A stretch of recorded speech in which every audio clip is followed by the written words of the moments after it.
Hey, good morning, by the way. Glad to see you. Even if this is a replay and you're watching it at night, there is a huge difference between attending a church and attending a meeting. Do you know the difference between the two? Sometimes you go to church, sometimes you're just at a meeting. I'll tell you. After I pull my chair in, I'll tell you. Fellowship. That's the major difference between the two. When I was down in Nicaragua, and I've seen this in other churches as well, not just Nicaraguan churches. A lot of churches had their doors open 24/7. Well, not really 24/7, but every day. And I heard concerned parents talking about their teenagers, that they wanted the church to be doing something every day to keep their teenagers busy. Now, the reason I bring that up about Nicaragua is because it was a developing country. Their school, even high school, middle school, grade school, only lasted half a day. They just didn't have a lot of the stuff that we have here in America. So, to fill that void of all the stuff, what did they do? They turned to the church as a community, which is a great thing, right? Like, as I'm saying it, it's like, man, it sounds really great. But there is a flaw. There is one big flaw in that, because eventually the churches can't do everything the kid needs or the kid outgrows. So programs. These churches, and even churches in America, they just have tons of programs. They got programs for your kids. Keep your kids busy so that they can't get into trouble. If you keep them doing something all day, every day, they won't have time to smoke pot. Spoiler alert, they'll probably buy their pot from a kid in the youth group. Okay, just letting you know. But I digress from that. There's a huge difference between attending a meeting and attending a church. And I don't go to a regular church, a regular traditional church. Maybe it is a tradition. I'm just not sure what tradition it is. But listen, I spent a lot of time in church. So I know the main thing churches got going for them is their social aspect. You can connect with other people. And that's good.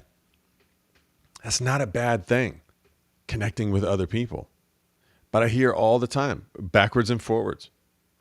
I hear from people who have attended mega churches. Well, I was able to get in with a group of people and have fellowship. That fellowship you're talking about, Preston, it is there, and it can be achieved at any church, even a mega church. But eventually, people move and change and do things. You're going to lose that. What am I trying to say? I'm not seeing a lot of fellowship in a church meeting. You go to church on a Sunday morning and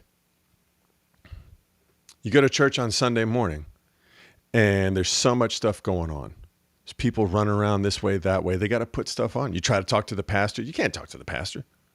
He's busy. He's got the message on his mind. He's got the preach on his mind. So you go to the coffee bar. Your friend is working in the coffee bar. Your friend ain't got no time to talk to you because he's volunteered for coffee ministry. So he's got to make coffee. He's got to sweep up. And you got another friend who's part of the greeting team. So you go talk to your friend on the greeting team to try to have some fellowship. Your friend on the greeting team, he ain't got no time. He's greeting people. He's passing out bulletins. He's saying hello to newcomers. And the newcomers are important. Who else we got? You got some friends in the back helping with the children's church. So you go back there, you get your coffee, you got your bulletin, you head over to where the children's department is. You talk to your friend, hey man, how's it going? Oh, we're just getting the room ready for the kids, for whatever activity we're doing with the kids today. And so when you first started going to this church, you liked it because you were able to make friends. And then you had that fellowship. And you liked what the preacher had to say, and you liked the music. Oh, I'm leaving out that group. You got another friend who's on the worship team. So you go to talk to him, but he can't stick around. He's got to get up there and tune his guitar or work with the sound guy. Plus the service is going to start in a few minutes. He's got to be up on stage because they got to pray before they start the worship service, or else God won't be involved in that. I'm not trying to be cynical. I've just spent a lot of time in church. I've even started a church. I know what it's like. I've been part of new churches, old churches. I've even started and closed churches. Got to chat real quick. Who is this? David Krim says worship team is the worst. Spoken like somebody who spent a lot of time in a church. Thank you, David Krim. Appreciate that. It's very true. Yeah, the worship team guys. And then like they're perfectionists. And as you can see, I got some guitars here. I actually play those. Been on a part of a lot of worship teams in my day. We just get so caught up with wanting the music to sound a certain way because we're little musicians who think well, I digress from that. We're just musicians are weird people, okay? Especially when it comes to our music. We're very opinionated. Even when it comes to godly worship, it's got to be just right. My point being, you start going to a church, you meet friends, you love it because you're having the fellowship. You meet a group of friends. Everything's wonderful, having a good time. Then before long, you realize all your friends are involved in all this stuff. If you go to a big church, they got to do parking lot attendance. So you realize the only way to really talk to anybody is to get involved in one of these services or one of these ministries. So you join the greeting team. You're a nice guy. You like to talk, obviously, or a gal. You join the greeting team. Who can you talk to? You can talk to the other greeters. In between newcomers, that's who you get to talk to. And maybe you join a worship team. You talk to the other musicians. After church, who do you go to lunch with? You go with the other musicians. The coffee ministry. You don't talk to anybody. Oh no, the kids ministry. They don't talk to anybody. And eventually they just get burnt out and leave the church because they're just not getting fed. Yeah, because you're in the back all the time. Anyways, busy your way to the kingdom. The fellowship you have is with the other people who are doing the same exact type of ministries that you're doing. And if you're just going to a church and enjoying the fellowship, it's because you're not doing anything. And then you're being told from the pulpit, get involved. I'll give you one. I went to a mega church. I liked it because I would just show up. I had no responsibilities. So I was in fellowship. So then here comes the announcements. Oh, you can join this new members class. Get plugged in. Okay, let's go get plugged in. So we went to this new members class. We talked to the people. We fellowshipped with the people in the new members class. And then they passed out a little questionnaire and we answered the questions on there. And the next week, I got a call from the church saying, hey, you seem to have some real giftings. We need help with the parking lot ministry. Would you like to join? And I'm like, oh my gosh, all the new member sign up was just to get more volunteers to help put on the meeting. So there's the two tiers. You got the people who just show up and fellowship and they love it. They have a great, oh, my church is the best church. Then you've got the 8% of the people who are actually doing all the work it takes to put on the meeting, and they're bitching and moaning because they're not getting fed. And then you got the people who are in charge of all those ministries who just don't have enough volunteers to pull from. So from the pulpit, hey, do your work in the kingdom of heaven. Do your part. Do your part.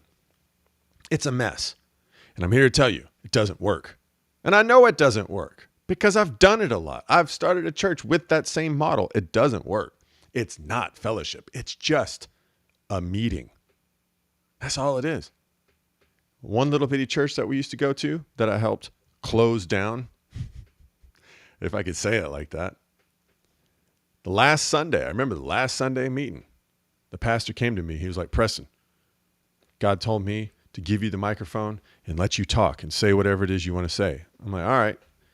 He's a very trusting man because I say all kinds of stuff. So I got up there. I started talking. And I said, you know what, guys? I just moved last week. And this is a true story. Like a week or two before the church closed, we had just moved houses. I said, I just moved. And how many of y'all knew that? Raise your hands. Nobody raised their hand. And I said, exactly. Not only did y'all not know that about me, but I also didn't even ask any of you to help me move. Isn't that sad? That is sad. And that's the proof that that church was a meeting and not a fellowship. So, how do we do that? How do we fellowship? You just make friends. It's amazing the church life I have now. Now that I'm not putting on a meeting, it's amazing the life that I have now in the body of Christ. I actually spend time with friends. I go to the park. I go out to the park. Sometimes it's too hot for people. They don't show up. Sometimes it's too cold for people. They don't show up. Sometimes it rains and we just take the night off. But for the most part, I go to the park at least once a week. And we play some music and we have some fellowship. Nobody preaches. We just talk. Believers, fellowshipping amongst each other. And it doesn't cost any money. It costs time. It costs the individual money. It costs the individual time and energy and money and gas to get out there. But other than that, nothing. If you want to bring a guitar, some of the guys, they bring guitars, they bring bongos if they want, if they don't want. But more important than the music is the fellowship time, the time we have to just talk and be friends. And then outside of that, talk on the phone and be friends. And it's very, very small. There's no way in hell that what I'm doing in the park could grow to like 1,000 people because there would be no fellowship. It would just be a meeting then. And what I'm saying is biblical. The book of Acts. The book of Acts.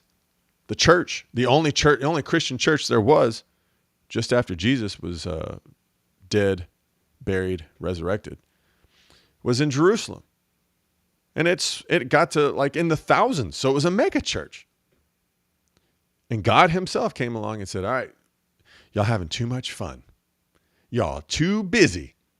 You're getting too busy. You're busying yourself into the kingdom. You're counting on programs to busy your children into the kingdom of heaven. You're counting on programs to teach you about the things of God. This is another thing that churches do. They for somebody who's been a Christian for a long time, a church will offer a deeper Bible study or a doctrinal or a theological study. So then instead of actually fellowshipping and making friends, you can just wrap your mind around certain dumb doctrines. And I call the doctrines dumb because doctrine doesn't save. There's no salvation in a doctrine or a theology. There's only doctrine in a relationship. That's what the doctrine of Christianity says. There's only salvation in a relationship made possible by Jesus. So why in the hell are there so many Christians jammed into churches, jammed into huge organizations, putting on meetings? I don't know. It's the damnedest thing. And I've heard this. I'm going to wrap this up. I heard on the radio the other day, all the problems going on in America, all the situations, the LGBTQ, gas prices, socialism, culture war, wars, you name it. And there's a Christian radio station. A couple of guys talking. And they're like, if the church would just ... the church could solve this problem. The church could do this. And I'm like, how? By getting more people to show up to their meetings. Teaching them more doctrine. It's dumb. It's dumb thinking. It doesn't work like that, guys. You know what does work? Number one problem in America is the culture war. Number one solution from Christians, more church meetings. It doesn't work. More relevant church meetings that express God's love. Does it sound like I have a chip on my shoulder against the church? I don't. I just know for a fact it doesn't work. And you can argue with me all day long. Oh, well, the church I go to, stop. Just stop right there. Friends. I guarantee if you're wild about your church, it's because you have friends there. If you love the church you go to, it's because you've made friends. That's it. That's all there is. And that's the way it should be. That is the way it should be. Number one problem facing all people. They have no relationship with God. Even the religious leaders. They have their theology. They have their degrees. They have their doctorates. They have all the answers for you. They're experts. They'll teach you doctrine. They'll teach you what the Bible says. They'll teach you apologetics. They'll teach you all this crap. But they're too damn busy to be your friend. They won't teach you how to make friends. And somebody that can't be your friend, they don't know a damn thing about relationship. And the whole theology and doctrine of the gospel is you can be friends with God through Jesus Christ. As a matter of fact, if you're not friends with Jesus, you don't have a relationship with God. And if you don't have a relationship with God, you're not going to make it into the kingdom.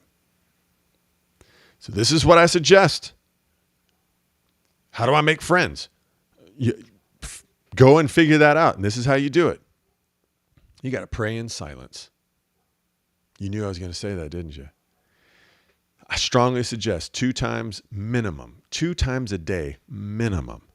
Stop what you're doing. Stop asking God for stuff. Stop belly aching. Stop rejoicing. Stop singing praises. Just stop all that for a moment. Sit down. Observe your thoughts. Learn how to observe. And you'll work on a relationship. You'll begin to hear the voiceless voice of God, which is within you. And he is. He's there. You just don't know how to hear him. You're too busy listening to humans. You're too busy listening to me. You're too busy reading the Bible. And I like all that stuff. I like making friends. I don't mind church meetings. I don't mind religious gatherings. I don't mind talks and lectures on interesting topics. I don't mind any of that stuff. I don't mind worship music and playing worship music. I don't mind children's ministries. I don't mind programs aimed at youth to keep them busy. I don't mind any of that stuff. It's just, that's just stuff. And the only reason anybody likes any of that stuff is because they've made friends in that. Think about that. Just think about that. Number one problem facing all people. And while the church is busy putting out more programs and becoming more relevant, they're missing one key factor: relationship with God. How do I just have a damn relationship with my Creator? How do I just know for a fact that when he tells me something, it's from God, it's not from another person? How do I do that? This is how you do it. I'm just repeating myself now, so I'm going to end. You go be alone in silence. You learn about yourself. God's going to show you things, the truth about yourself. That's how you grow deeper. No doctrine, just the truth about yourself. And he's going to show you that he's there. He's with you. I'm telling you. And when I talk to people, and I've talked to a lot of people as a pastor, as a minister, as a missionary, I've talked to a lot of people about their problems. I'm having this problem, marital problem, personal problem, depression problem. You name it. I've talked to somebody about it. The number one issue going on in their life is they have no prayer life. And if you have no prayer life, you have no relationship. And if you don't have a relationship, depart from me. I never knew you, is what you can expect to hear. It's like literally that simple. Hey, this has been, question of the week. What does it mean to turn the other cheek? What did Jesus mean by that? I really want to know, because it seems like everybody thinks that Jesus meant just be a pushover pacifist and don't do anything, never stand up for yourself. Just sit there and take it. I don't know what that means. Please tell me. I know what I've heard, but I don't actually know. And I want to know what you think. Explain that to me. Help me understand how you interpret that scripture. Hey, this has been Done Believing. Moving away from simply believing the truth, straight towards knowing the truth, all for the purpose of overcoming our own delusions. We'll see you again.